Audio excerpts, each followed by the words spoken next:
एक गीत की बड़ी प्यारी पंक्तियां हैं कि एक झोली में फूल भरे हैं और एक झोली में कांटे हैं। कोई कारण होगा,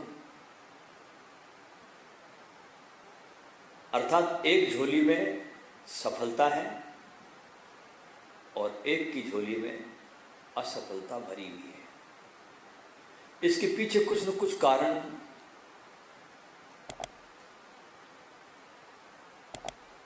है और इस कारण को जानकर हमको प्रयास करना है कि हम अपनी झोली को कैसे सुगंधित फूलों से भर लें। और सांसों का जो ये खजाना है जो परमात्मा ने हमको दिया, बड़ा अनमोल खजाना है। ये श्वास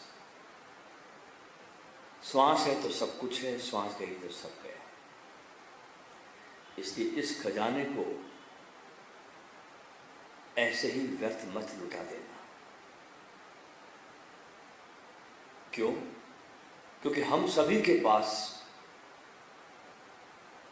दुनिया के जितने भी पशु पक्षी जानवर हैं, उन सब में ज्यादा बुद्धि परमात्मा ने हमको दी है। पशुओं में, पक्षियों में बहुत लिमिटेड मात्रा में उनके पास बुद्धि होती है, जिससे कि वो अपना दाना पानी चुन सके, अपना घोंसला बना सके। बहुत लिमिटेड मात्रा में बुद्धि होती है। लेकिन आदमी के पास क्षमताओं का भंडार है और जितना जितना हम इस बुद्धि का उपयोग करते जाते हैं और हमारे विकास के चरम शिखर हम छूते हैं। इसलिए इस बुद्धि को परमात्मा की तरफ समर्पित करके संसार के सब काम करें तो जीवन में कभी कोई अशांति नहीं आती। जो भी हम करें बस उसको समर्पित भाव से कि तेरा ही काम है, तेरी ही रजा है। इससे हम कर्ता भाव से छूट जाते हैं और उस शक्ति को अपने जीवन में आने देते हैं। आप देखें कि रावण के पास क्या कमी थी। चारों वेदों का ज्ञान था, बहुत महानतम ज्ञानी था, लेकिन भौतिक सुख में लिप्त था ये आदमी। इसलिए गलत क्या है, सही क्या है, इसका विचार करना ही इस आदमी ने बंद कर दिया था। और रावण के विनाश का ये सबसे बड़ा कारण था। आत्मा इस शरीर को तुम्हारे जन्म देती है। मां के गर्भ में सबसे पहले आत्मा आती है, पहले परमात्मा आता है। उस परमात्मा के लिए फिर शरीर आसपास बनने लगता है। भगवान आए आपके अंदर, फिर इसकी सुरक्षा के लिए, उनकी व्यवस्था के लिए आसपास तुम्हारे शरीर बनने लगता है। और जैसे ही भगवान तुम्हारे शरीर से निकल जाते हैं, ये आत्मा शरीर से निकल जाती है, शरीर बिल्कुल मुर्दा हो जाता है। इसलिए इस आत्मा की शक्ति का विकास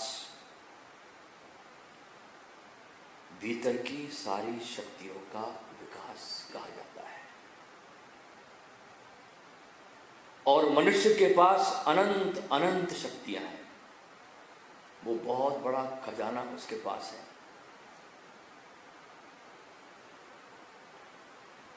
लेकिन शक्ति का होना एक बात है और शक्ति का प्रकट हो जाना बिल्कुल दूसरी बात है। जैसे आपके जेब में कोहिनूर रखा हो और आपको पता ही ना हो, तो उसके होने और न होने का कोई आपके लिए अर्थ नहीं है। हम देखते हैं संसार में कुछ लोग ऐसे भी होते हैं कि जिनके पास धन होता है लेकिन पता नहीं होता, वे इसके प्रति अज्ञान में रहते हैं। जहां बैठते हैं कहते हैं उनके नीचे बहुत लाखों का धन गड़ा रहता है, उनको पता चलता नहीं। और जीते जी आदमी भीख मांग कर खाता रहा। ऐसी रोटी खाता रहा जिसको शायद जानवर भी न खाए, लेकिन मरने के बाद जब खोदा गया जगह तो लाखों रुपए निकले। इसी प्रकार हम नहीं जानते कि हमारे इस देह में, इस मस्तिष्क में क्या है, हमारे मन में क्या है। हम अपनी शक्तियों से बहुत अपरिचित है। देखिए, आपकी शरीर में 9 द्वार है, लेकिन भीतर का कोई द्वार नहीं। आपको सब धार्मिक गुरु सिखाते हैं कि भीतर जाओ, भीतर जाओ, भीतर जाओ, लेकिन भीतर का द्वार कहाँ है? सारी इंद्रियां बाहर निकल रही है, आंखें बाहर देखती, कान सुनते, जीभ, त्वचा, स्पर्श सब बाहर जाता है। तो भीतर का द्वार है कौन सा? एक ही द्वार है भीतर का, वो है बोधपूर्ण हो जाना। इसलिए इसको गेटलेस गेट कहते हैं। क्या कहते हैं इसको? गेटलेस गेट, द्वारहीन द्वार। क्योंकि आपका बोधपूर्ण होना ही ये द्वार है। ध्यान और योग का मतलब है अपनी इस शक्ति को, इस बोध को जानना और काम में लेना, और ठीक देश व काल में काम में लेना, ठीक समय पर काम में लेना, ठीक उपाय में काम में लेना, और ठीक ठीक दिशा में इन शक्तियों का उपयोग करना। अगर ठीक समय पर अपनी शक्तियों को हम काम नहीं लेते तो धीरे धीरे हमारे भीतर ये शक्तियां सुप्त होकर करीब करीब मर जाती है। एक कहावत है ना कि आदमी बहुत पहले मर जाता है, लेकिन दफनाया बहुत बाद में जाता है। फूल खिलकर झड़ जाए, बड़ी सुंदर घटना है। किसी अजन्मे शिशु की हत्या गर्भ में कर दी जाए, उसे अपराध कहा जाता है। लेकिन देखा जाए तो दोस्तों, हम अपनी स्वयं की हत्या किए हुए हैं। कैसे किए हुए हैं? कि आत्मा को प्रकट न होने देना, हमारे परमात्मा को जो भीतर बैठा है, चैतन्य स्वरूप, बोध स्वरूप, उसको जीवन में प्रकट न होने देना, ये हमारी असली आत्महत्या है। आप एक चेतन आत्मा हो, बोधपूर्ण आत्मा हो, और इस आत्मा को, इस चेतनता को हम अव्यक्त होने नहीं देते, और एक सुसाइडल लाइफ हम पूरे जीवन में जीते रहते हैं। अच्छा, संभावनाओं से कुछ नहीं होता, हमारे भीतर आत्मा है, सब कुछ ठीक बात है, हम सुनते भी हैं, लेकिन बाहर प्रकट करके दिखाओ तो सही कि तुम्हारा जीवन कैसा है। ये मत बताओ कि तुम क्या कर सकते थे, ये बताओ कि तुम कर क्या रहे हो, वर्तमान में तुम्हारा जीवन कैसा है। तो शिविर के ये 4 दिन आपको बहुत भाग्य से उपलब्ध हो रहे हैं। तो वापस आप अपने उसी आदत की जिंदगी में, उसी ढर्रों में वापस लौट जाए। इस 4 दिनों में किसी और जीवन का स्वाद आप चख कर जाए।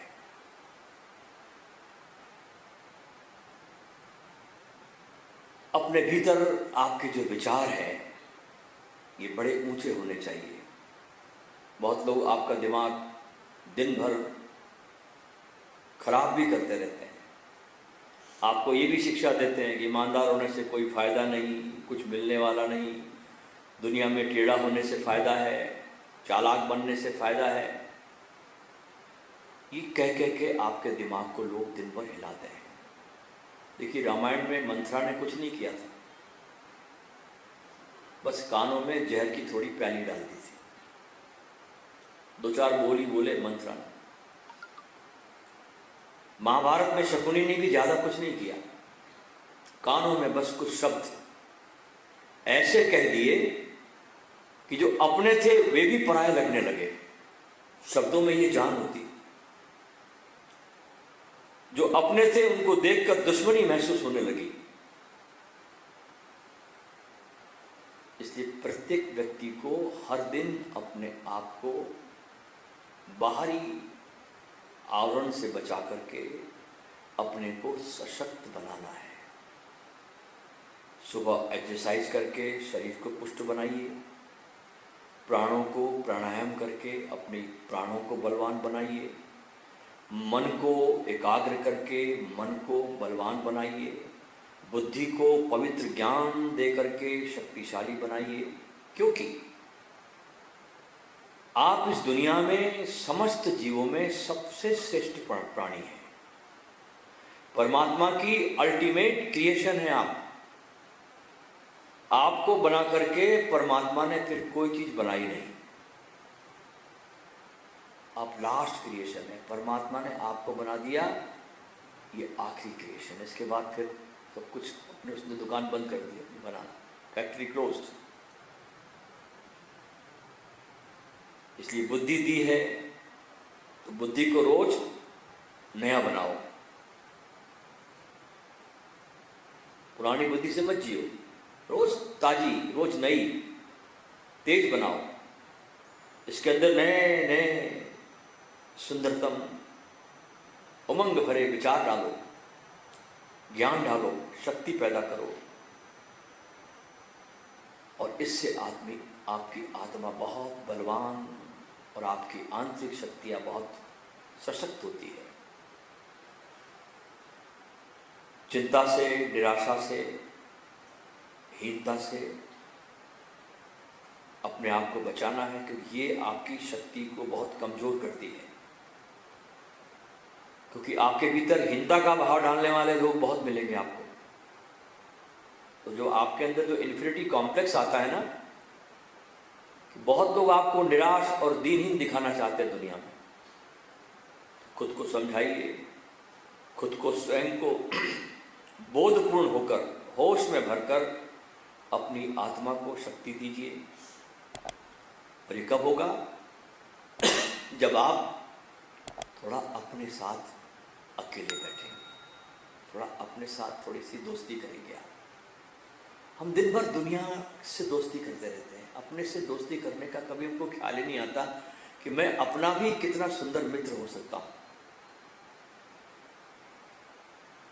तो मन को एकाग्रता, जिससे आपकी आंतरिक शक्ति बढ़ती है। दुनिया के जो सबसे सुंदरतम बेहतरीन लोग हैं, उनके जीवन को पढ़ो तो वे लोग अपने प्रत्येक काम में पूरी तरह से डूब जाते हैं। जब ये संगीत सुनते हैं तो मात्र संगीत सुनते हैं। जो भी चीज करेंगे पूरे मन से करेंगे। खेलने पर आ गए तो पूरे प्राणों से खेलेंगे। संगीत सुनने पर आ गए तो पूरे प्राणों से संगीत में डूब जाएंगे। अपने पूरे कामों में अपने जी जान को लगा देंगे। इसलिए उनकी हर चीज बड़े बड़े लोगों की बहुत बेहतर होती है।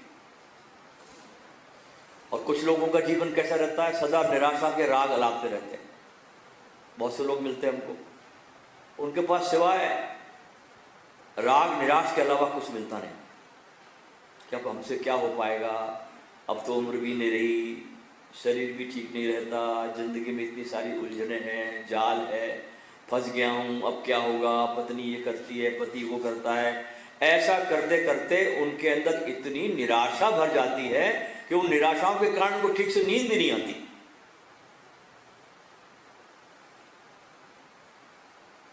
तो सोचते सोचते सो जाता आदमी, डरावने सपने देखता है, नींद पूरी मिलती नहीं।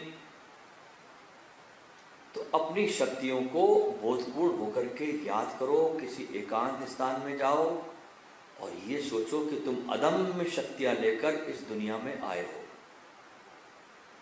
परमात्मा ने तुमको बहुत शक्ति दी है। जब आप अपने आप को प्यार करोगे तो भीतर की जो आत्मा है उसका बोध आपके रोम रोम में आने लगेगा, छाने लगेगा और आपकी आंतरिक शक्ति जागेगी। महात्मा बुद्ध के समय एक राजा का बड़ा प्यारा उदाहरण आता है, जिससे कि आपको अपनी आंतरिक शक्तियों को समझने में मदद मिलेगी। कि एक राजा का हाथी था, बहुत बूढ़ा हो गया था और राजा उस हाथी पर बैठकर अनेक अनेक युद्ध जीत चुका था। इतना पारंगत हाथी था, इतने युद्धों में गया, राजा को हर वक्त बचा के लाया। तो राजा को उस हाथी से बहुत प्यार हो गया था, बड़ा प्यारा था। लेकिन बुढ़ापा है, तो एक बार हाथी पानी पीने के लिए गया, तो वहां पर एक भयंकर कीचड़ में जाकर फंस गया। अब वहीं बैठ गया। अब आप जानते हैं हाथी का तो शरीर बहुत वजनदार होता है, बहुत वेट होता है हाथी के अंदर। तो कीचड़ में फंस गया। अब उसको निकालना मुश्किल हो गया। सैनिकों को भेजा गया, तो उन्होंने कहा कि अगर रस्सियों को डालकर इसको हम खींचेंगे तो इसका तन भी बूढ़ा हो गया है और घाव आदि लग गया खींचने में, तो और मुसीबत हो जाएगी। बहुत कोशिश करते रहे उसको निकालने के लिए, शोर भी मचाया, सारा गांव इकट्ठा हुआ, लेकिन कीचड़ में हाथी फंसा हुआ है। तो राजा का मंत्री आया वहां और देखकर सारी स्थिति को कहा कि इसको निकालने के लिए बाहर के ताकत की जरूरत नहीं है, इसके अंदर ताकत देनी पड़ेगी स्वयं हाथी को। इसके आंतरिक शक्ति को जगाना पड़ेगा, क्योंकि ये हाथी योद्धा रहा है, इसने बहुत युद्ध देखे हैं। बूढ़ा तो ये हो गया है, लेकिन शक्ति इसके पास है।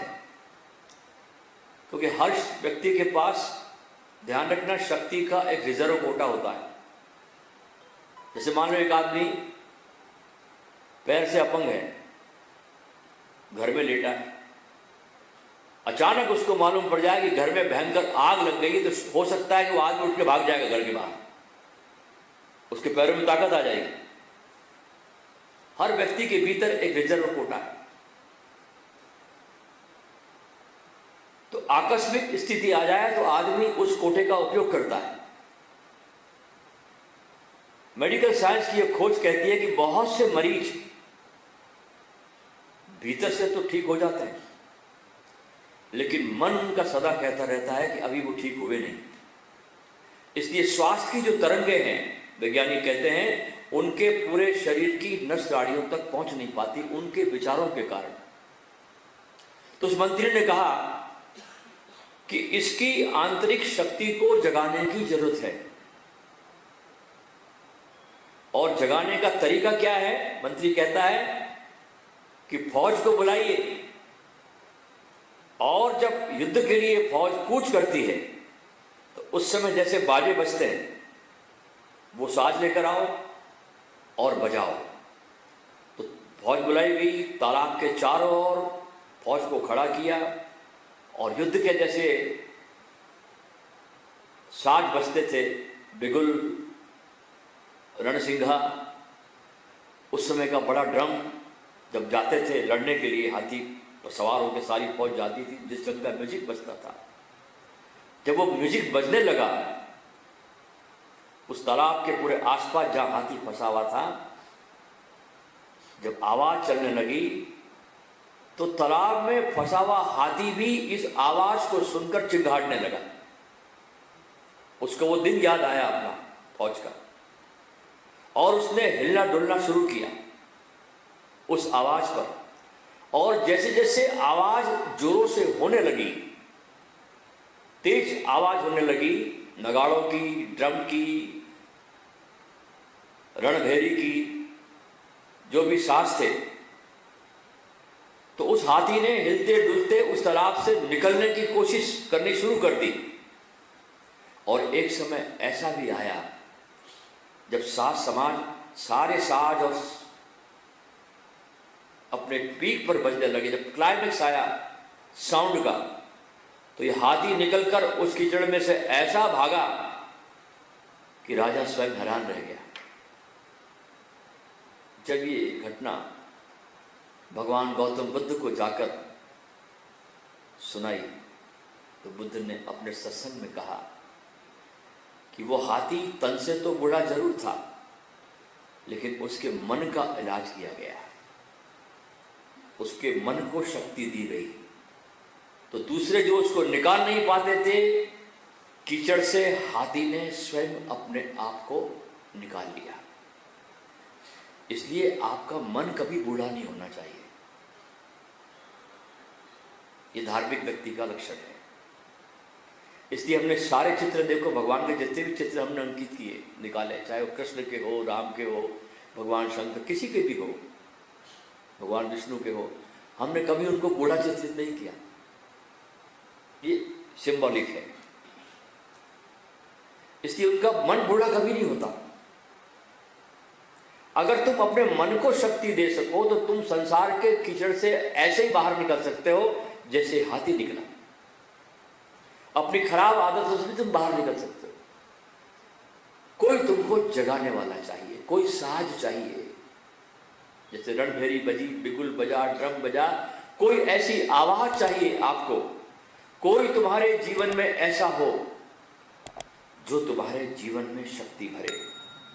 और ऐसे व्यक्ति को भारत में सद्गुरु कहा जाता है, क्योंकि कान फूंकने वाले लोग तो बहुत मिलते हैं आपको। सद्गुरु वो होता है जो आपके प्राणों को फूंक दे।